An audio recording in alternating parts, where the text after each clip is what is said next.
It's estimated that the average American consumes about 100,000, individual microplastic particles per year. And that's enough to cause a significant amount of damage. And how they cause the damage, they seem to be associated with increased inflammation.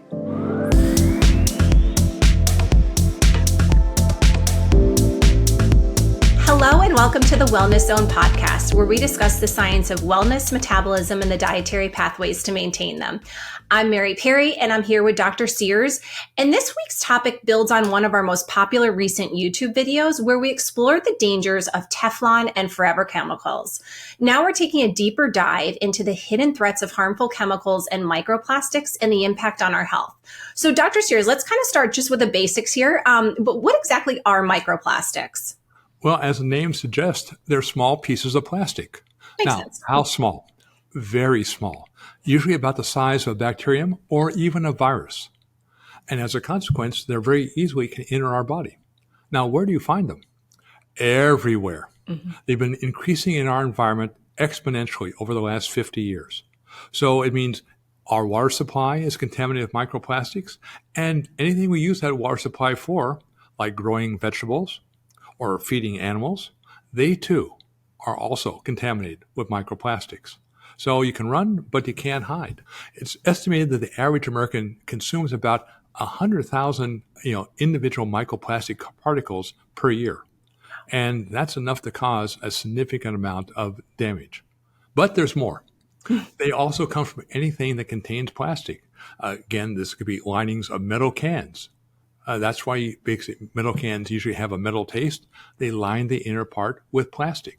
So again, when you have a metal can with, let's say, vegetables, many of those microplastics are leaching off into the food you're about to consume.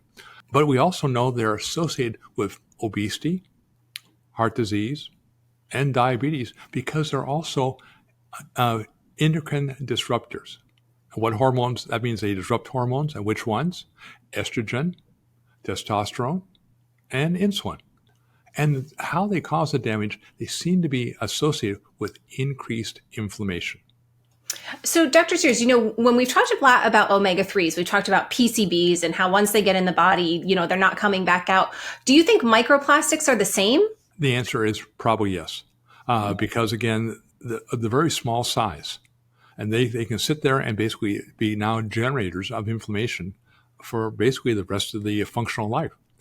And that's why a recent study was published saying, okay, if they get in the body, which part of the body they get into primarily? Well, it turns out they're about 7 to 30 times more likely to end up in the brain than the liver or the kidney. Wow. That's not a good sign, especially if they're causing inflammation. Furthermore, in that same study, they found that people who had dementia had about 10 times higher levels of microplastics in the brain than age-matched controls. So again, we're starting to see some very, let's say, ominous clouds on the landscape. Wow. And I don't feel like we're moving any closer to going back to using glass over plastic, Dr. Sears. So what do you think in terms of what can we do at this point, since they're really everywhere, as you said? Well, one thing we can do is basically try to use non-plastic entities as much as possible, like basically using glass jars. The glass container is a little more expensive, but a lot better for your long-term health. Try to basically avoid cooking in anything with plastic, because that's going to basically leach those particles out and make them more likely to basically get into your body, including your brain. And once they get in, they're not coming out. Now, if they're there, what can you do to basically hopefully reduce it? Well, if they're causing inflammation, you want to follow an anti-inflammatory diet. So again, saying they're there, they may not be coming out, but I can control the damage by basically controlling the amount of inflammation in my body using the diet as a powerful drug to basically keep their damage control as minimal as possible. That makes sense. All right. So we're going to swap out our plastics for glass if we can. What about our stainless steel water bottles? Are those still okay? I know they don't have plastic. Yeah, stainless steel water bottles, they're great. They're not leaching out. So again, glass and stainless steel, they're more expensive, but I think your health is worth it, especially your brain health.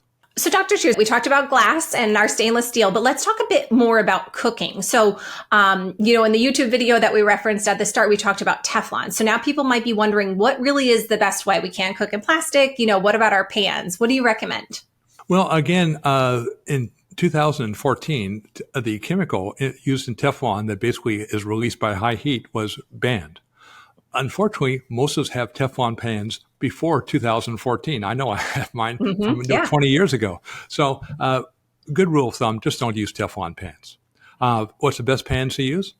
Basically, stainless steel. Just like why you want to drink out of stainless steel water bottles. And also in cooking, most of us now use more and more microwave. So if you're going to microwave anything, make sure you're microwaving in a glass container that makes sense. as opposed to a plastic container.